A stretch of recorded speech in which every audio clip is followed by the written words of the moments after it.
বাইরে প্যান্ডেল ট্যান্ডেল সব কিছু হয়ে গেছে।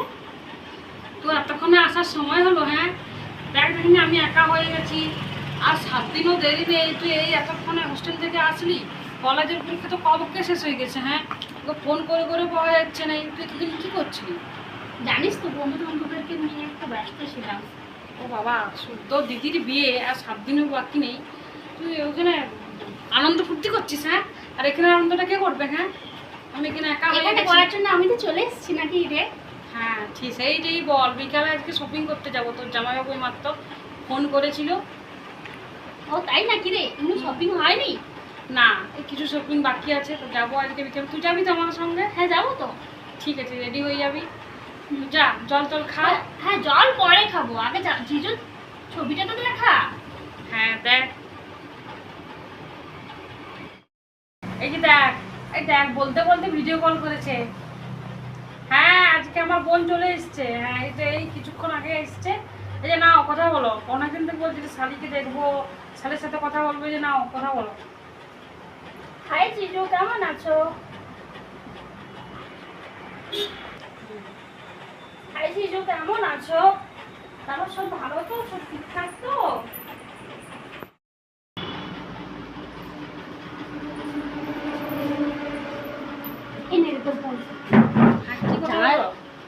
কত রকম কথা আছে, তার আমাদের ওটা শালি জিজু জামাইবাবুর কথা, আমাদের শালি জামাইবাবুর কথা, ওখানে তোর চেনে কি হবে? আর দেখতে, হ্যাঁ আর দেখতে তো কিছু হিসাবে হ্যাঁ কি দেখে করলো? কি জানবি, ভগবানের সব ইচ্ছা বল। এক প্রথমে দেখতে এসে আর কি বাড়ির লোকের তো ইচ্ছা তো হচ্ছে বল। জামাইবাবু দেখতে এত সুন্দর, জামাইবাবুর পরিবেশন ভালো, জামাইবাবু মেয়েটা হাই ফাই, তো তোকে কি দেখে করলো? না তোর লেখাপড়া আছে, আর না তোর কোনো যোগ্যতা আছে, না জামাইবাবুর পাশে তোকে মানায়, না দেখতে সুন্দর, না কিছু। কি দেখে করলো রে তোকে? সেটা আমি কি বলবো বল, যাকে যার ভালো লাগে।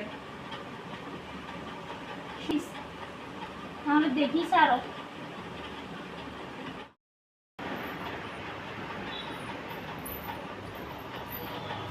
কিরে এখন যে শুয়ে আছিস? জামাইবাবু আমাকে ফোন করেছিল, বাইরে দাঁড়িয়ে গাড়ি নিয়ে দাঁড়িয়ে আছে, শপিং করতে যাবে। আমাকে তো কল করেনি, আর আমার প্রচন্ড শরীরটা খারাপ, ওই জন্য তো আমি উঠতেও পারছি না রে। তুই তো বুঝতেই পারছিস আমার শরীরটা খুব খারাপ, আমি তো যেতে পারবো না। আর আমাকে তো কলও করেনি, তোকে কল করেছে? হ্যাঁ আমাকে তো কল করেছিল, কারণ তখন তোর সাথে আমার জিজুর সাথে ভিডিও কলে কথা হলো না, তখনই নাম্বারটা চাইতে আমি দিয়েছি। ও ঠিকই আছে, কিন্তু আমি তো যেতে পারবো না। তুই তো জানিস আমার পছন্দ গোলাপি কালারের একটা শাড়ি নিয়ে আসবি, যা। তো তুই যা, আমি আর এখন যেতে পারবো না আজকে, আমি তখন কাল যাবো। ঠিক আছে? ঠিক আছে।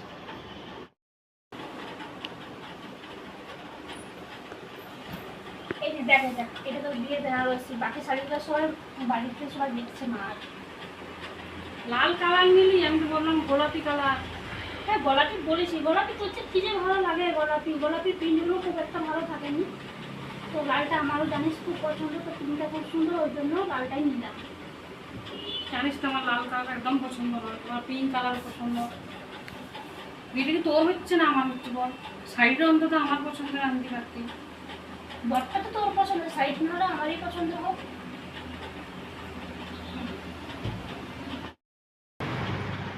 দেখ শাড়িটা অত সুন্দর মানিয়েছে, তারপর তুই বলছিস তো ভালো না, তোর পছন্দ হচ্ছে না?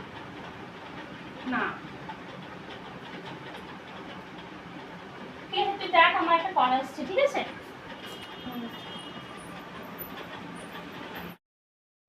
9টা বাজছে, এখন পর্যন্ত কল করলো নি, আমিই করি।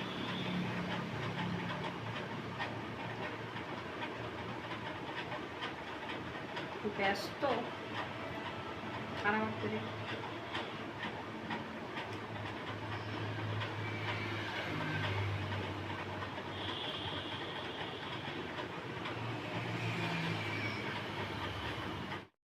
গেল অফিসে টাইম হয়ে গেল, আমাকে তো ফোন করতে মানে এটা আজ বলে কাল বিয়ে আমাদের, কি ব্যাপার কে জানে।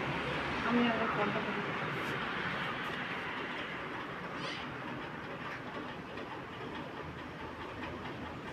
আজও ব্যস্ত,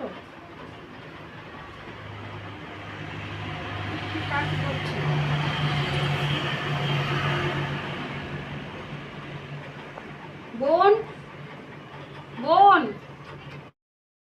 এদিকে কিছু বলছিলি না তুই, ডাকছিলি যে? হ্যাঁ, তোর জামাইবাবু ফোন করেছিল? হ্যাঁ রে, কালকে রাত্রেবেলা করেছিল, আজকে অবশ্য করেনি। কাল রাত্রে করেছিল, বললো যে তোকে জিজ্ঞাসা করছে তোর শাড়িটা পছন্দ হয়েছে কিনা। সেটা যাবোটা বটে, কিন্তু আমার ফোন তো ধরছে না, শুধু ব্যস্ত আর ব্যস্ত। কি তাই হয়েছে? জিজু কি করছে ওটা ও বলতে পারবে, ওর বিষয়টা তো আর আমি বলতে পারিনি না। আবার ট্রাই করে দেখ। বোন, বোন, হ্যাঁ বল। মা ডাকছিল নিচে। যা, খাবারটা খাবি? যা, তুই এখানে বসে আছিস যে। হ্যাঁ যাচ্ছি। কার সাথে কথা বলছিস? এটা ফ্রেন্ডের সাথে। ঠিক আছে, আমি খাবারটা খেয়ে আসছি। অত না, এতদিন হলো, এরপর তোমার বলা উচিত, এবার দিদিকে জানিয়ে দেওয়া উচিত। আজ বাদে কাল দিদির বিয়ে, তুমি কবে বলবে তোমাদের বিয়ে ঠিক হয়ে গেছে তোমার সাথে দিদি? আজ বাদে কাল বিয়ে, তুমি কখন বলবে আমার তোমার ব্যাপারে আমাদের দুজনের সম্পর্কটা? আমি তো ভাবতেই আমার কেমন লাগছে যে দিদি যখন জানতে পারবে যে তোমার আর আমার মধ্যে এই সম্পর্কটা হয়ে গেছে, তো কীভাবে রিয়াকশন নেবে বল, কীরকম ইয়ে হবে? আমি তো সেটা খুঁজে পাচ্ছি না, একদম ভাবতে পারছি না। বিশ্বাস করো, আমার তখন ওর মুখটা কীরকম হবে আমার ভাবতে মানে খুব ইয়ে লাগছে। আমার তো ভাবতেই কীরকম লাগছে যে আজকে তুমি দিদিকে বলবে, আমার এটা শুনে খুব ভালো লাগছে। আমার তো খুব হাসি পাচ্ছে, খুব হাসি পাচ্ছে, মানে একদম নিজেকে আটক করে রাখতে পারছি না, মানে এত আনন্দ হচ্ছে বা এত হাসি পাচ্ছে। তো কি বলে, আচ্ছা আমরা বিয়ের পর কোথাও হানিমুনে যাব, এটা তো একটু এটা নিয়ে তো একটু ভাবতে হবে না? কারণ আমি চলে যাচ্ছি। আমি চাই না অতনু আর বোনের পথে কাটা হতে। ওরা দুজন দুজনকে ভালোবাসে, আমি জানি, তাই চুপচাপ চলে যাচ্ছি। অতনুর পাশে আমাকে না, বোনকেই মানায়। আমি বড্ড বেমানান, নাই শিক্ষা, নাই যোগ্যতা, নাই সৌন্দর্য, নাই স্মার্টনেস। ওর সঙ্গে আমাকে কোনোভাবেই মানায় না। তোমরা ভালো থাকো, বিয়ের পর আমি আসবো। সৌন্দর্যর কাছে যুগ যুগ অসুন্দর হার মানে। ইতি রিঙ্কু, সকলে ভালো থেকো।